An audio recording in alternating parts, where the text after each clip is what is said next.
Fridge के संपूर्ण mechanical भागों का सेटअप हमने यहाँ पे किया। ये सिंगल डोर फ्रिज का मैकेनिकल भाग है, मतलब फ्रिज ठंडा कैसे करती है। तो ये सबसे पहले उसका कंप्रेसर मोटर है और ये 42 नंबर का है। 42 नंबर अगर किसी कंप्रेसर पे लिखा है तो आप देखते ही समझ जाइए कि ये 200 लीटर के आसपास की फ्रिज है। तो ये 200 लीटर फ्रिज का सेटअप है। अब ये जो कंप्रेसर है यह एक महत्वपूर्ण भाग होता है। इसका काम होता है कि गैस को एक साइड से खींचता है और दूसरी साइड से फेंकता है, यानी कि कंप्रेसर मोटर का कार्य गैस को सक्शन लाइन से खींचना और डिस्चार्ज लाइन के माध्यम से बाहर फेंकना होता है। इसमें ये 3 पाइपें होती हैं, जहां से ये गैस को खींचता है उसे सक्शन लाइन, और जहां से फेंकेगा उसे डिस्चार्ज लाइन, और जो लाइन बंद होती है उसे चार्जिंग लाइन बोला जाता है। और ये फ्रिज में पीछे लगा होता है, आपने देखा होगा। अब यहां से जब डिस्चार्ज लाइन से गैस निकल के जाती है तो देख सकते हैं यहां से ये पाइप गई हुई है और जाती है सबसे पहले ये फ्रिज के पीछे आप लोहे की जाली देखते होंगे, ये वही चीज है जिसका नाम होता है कंडेंसर। ये कंडेंसर लोहे का बना होता है और कंडेंसर का कार्य गैस को घुमा घुमा कर ठंडा करके वेपर से द्रव में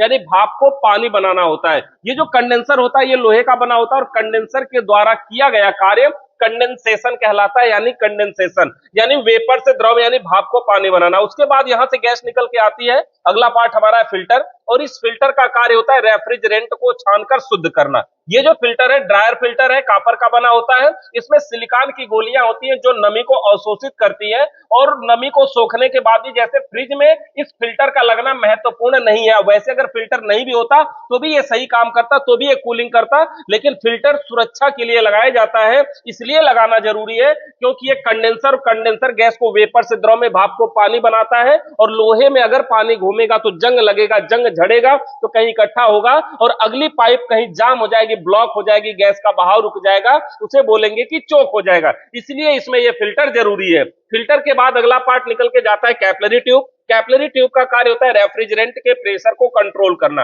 मतलब गैस के प्रेशर को हाई प्रेशर से लो प्रेशर में बदलना। ये कैपिलरी ट्यूब यहां पर देख सकते हैं ऐसे गोल गोल घुमा के बनाया गया है। इसका कारण यह है कि जो इस कैपिलरी ट्यूब की टोटल लंबाई होती है वो 8 से 12 फीट के बीच में होती है, फ्रिज के अंदर जो कैपिलरी ट्यूब लगाई जाती है, तो इसलिए इसको गोल गोल घुमा करके कम जगह में एडजस्ट किया जाता है। तो ये कैपिलरी ट्यूब हो गई। कैपिलरी के बाद अगला पार्ट है ये एवापोरेटर, जिसे कूलिंग कॉइल या फ्रीजर के नाम से भी जानते हैं। यह एल्युमिनियम का बना होता है। इवापोरेटर का कार्य होता है ठंडा करना, यानी यह ठंडा करता है और ठंडा करने के बाद वापस गैस इस मोटी वाली पाइप के माध्यम से आती है और कंप्रेसर के सक्शन लाइन में आती है। अब कंप्रेसर के जब डिस्चार्ज लाइन से गैस निकल के जाती है कंडेंसर में, ये जो कंडेंसर है वायर मेश कंडेंसर है। कंडेंसर गैस को वेपर से द्रव में यानी भाप को पानी बनाता है। उसके बाद फिल्टर में जाता है तो फिल्टर में भी पानी होता है। फिल्टर के बाद कैपिलरी ट्यूब में जाता है, यहां पर भी पानी होता है, और वही पानी जब इवापोरेटर में जाता है तो इवापोरेटर किसी वस्तु या स्थान की गर्मी को खींचकर वहां पे अपना कूलिंग का प्रभाव छोड़ता है, यानी वह पानी गर्म होता है, और जब पानी गर्म होता है तो फिर से भाप बन जाता है। तो फिर जब इस सक्शन लाइन के माध्यम से आता है तो वह वाष्प के रूप में आता है, भाप के रूप में आता है। तो इस प्रकार से यह हमारी फ्रिज का मैकेनिकल भाग होता है और यह ठंडा करता है। तो फ्रिज में जो ठंडा करने वाला भाग है सिर्फ एक है, वो है इवापोरेटर या कूलिंग कॉइल या फ्रीजर। धन्यवाद।